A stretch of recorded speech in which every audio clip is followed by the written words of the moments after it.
إنا أرسلنا نوحا إلى قومه أن أنذر قومك من قبل أن يأتيهم عذاب أليم. قال يا قوم إني لكم نذير مبين أن اعبدوا الله واتقوه وأطيعون يغفر لكم من ذنوبكم ويؤخركم إلى أجل مسمى إن أجل الله إذا جاء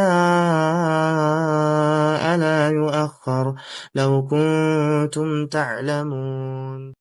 قال رب إني دعوت قومي ليلا ونهارا فلم يزدهم دعائي إلا فرارا وإني كلما دعوتهم لتغفر لهم جعلوا